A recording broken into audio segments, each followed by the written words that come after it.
Voltando com as notícias de política, começamos lá com as notícias de Brasília. Hoje o repórter Nildo Costa traz a informação de uma possível dificuldade aí ao trabalhador com o fim do saque aniversário do FGTS. Vamos às informações. O ministro do Trabalho, Luiz Marinho, afirmou que o governo de Luiz Inácio Lula da Silva pretende acabar com o saque aniversário do FGTS. A afirmação foi feita em entrevista ao jornal O Globo. Marinho não deu detalhes de quando ou como isso pode ser feito. Aproximadamente 28 milhões e 600 mil de trabalhadores aderiram ao saque aniversário do FGTS. Cerca de 12 bilhões de reais por ano, em média, são retirados do fundo por brasileiros. A medida foi instituída pela Lei 13.932 de 2019 e permite ao trabalhador sacar parte do saldo da conta do FGTS anualmente no mês de seu aniversário. A adesão é opcional. Já o novo ministro da Previdência Social, Carlos Lupe, do PDT, tomou posse do cargo nesta terça-feira e fez críticas à reforma da Previdência aprovada no início do governo de Jair Bolsonaro. O ministro se referiu às regras aprovadas em 2019 como uma antirreforma. Nós precisamos discutir com profundidade o que foi essa antirreforma da Previdência. Discutir com números e com profundidade. Nós queremos que toda a arrecadação destinada constitucionalmente para a Previdência esteja no balanço na Previdência, porque não é favor nenhum. Quando corretamente os constituintes 88 criaram a proteção do BPC, principalmente para os nossos companheiros portadores de necessidades especiais, isso acarretou o encargo de 10 milhões que são da OGU, do orçamento do Tesouro da União, não são da Previdência, e colocam esse encargo à Previdência para dizer que ela é deficitária. Não colocam os recursos dos CONFINS, dos PIS, não colocam o recurso das contrapartidas dos bancos. Tudo se esquece para levar a população uma mentira. A Previdência não é deficitária. Carlos Lupe sinalizou que vai encontrar medidas para contribuição para o mercado de trabalho informal. Em conversa com a imprensa no Congresso Nacional no domingo, dia 1º, momento antes da posse do presidente Lula, o ministro disse pensar na criação de regras diferenciadas para o trabalhador informal poder também contribuir para a Previdência. Segundo o ministro, o excesso de trabalho informal, que passou a ser chamado também de uberização do trabalho, em alusão aos autônomos que trabalham para aplicativos de transporte e entrega, é uma das questões prioritárias a serem resolvidas. A ideia é que esses 20 milhões de trabalhadores paguem algum valor para a Previdência para garantir a aposentadoria e também reforçar os cofres do Seguro Social.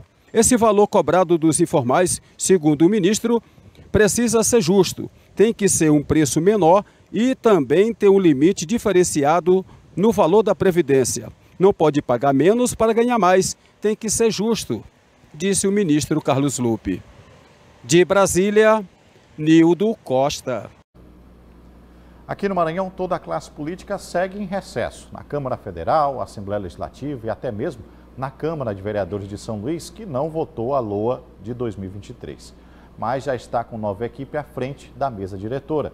Nas redes sociais, o centro de atenções vem sendo o diálogo com o novo presidente Paulo Vitor.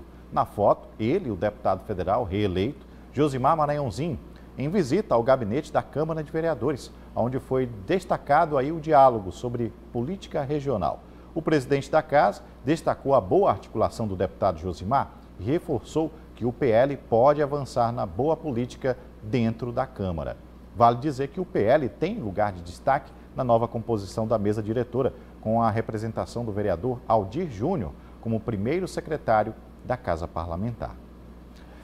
E dando destaque agora a uma informação que vem tirando o sono dos prefeitos de 66 municípios do Maranhão. O IBGE está finalizando o processo de recenseamento, ou seja, a contagem de moradores em cada município. E nestas cidades houve um registro menor do que o último levantamento. Isso reflete no repasse do valor do Fundo de Participação dos Municípios, o FPM.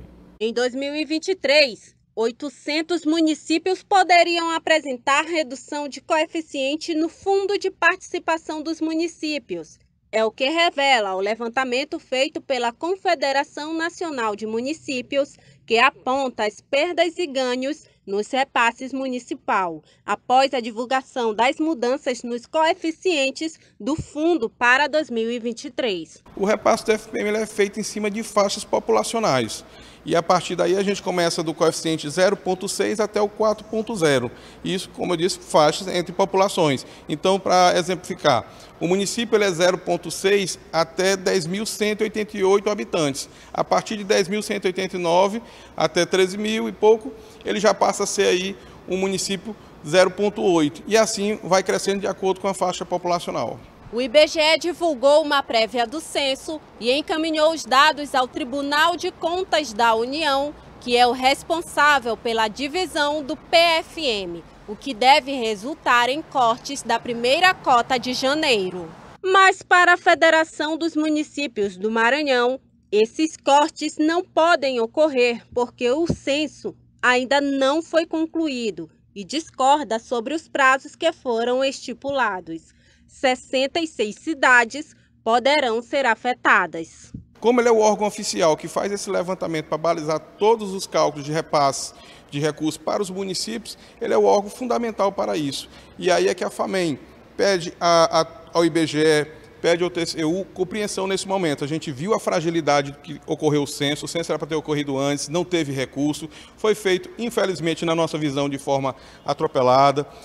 Os dados que foram liberados são dados prévios, dados que foram feitos um misto entre população recenseada e estimada ao mesmo tempo. Criou-se uma metodologia que não foi aplicada nos anos anteriores e o prazo para que os municípios pudessem recorrer dessa publicação do IBGE também não foi dado a oportunidade, até porque é o seguinte, o IBGE tinha até 31 de agosto para cumprir a publicação desses dados. O fez no dia 28 de dezembro, os municípios teriam então 30 dias para recorrer. Um formulário padrão foi disponibilizado para as prefeituras, para que elas acionem a Justiça Federal pedindo a suspensão dos efeitos do censo do IBGE. Imediatamente após sair a publicação da decisão normativa do TCU, o nosso jurídico preparou uma petição modelo e uma contestação também para o TCU, onde 59 municípios até a data de ontem já tinham entrado na Justiça, vários já tinham conseguido eliminar para manter até o mês de março, outros não foram deferidos de imediato a eliminar, até que fosse ouvido primeiro o IBGE, e de forma que a gente está acompanhando essa situação, alguns já estão recorrendo das liminares que foram negadas, e estamos tendo reuniões com a nossa bancada federal, com a Confederação Nacional dos Municípios, para que a gente possa, ou de forma judicial, administrativa ou política, resolver essa situação que vai causar um dano muito grande para os municípios do Maranhão. Seguindo para mais um intervalo, na volta, o Jornal da Guará fala sobre a pré-matrícula de estudantes para a rede estadual de ensino. Fique atento, volto já.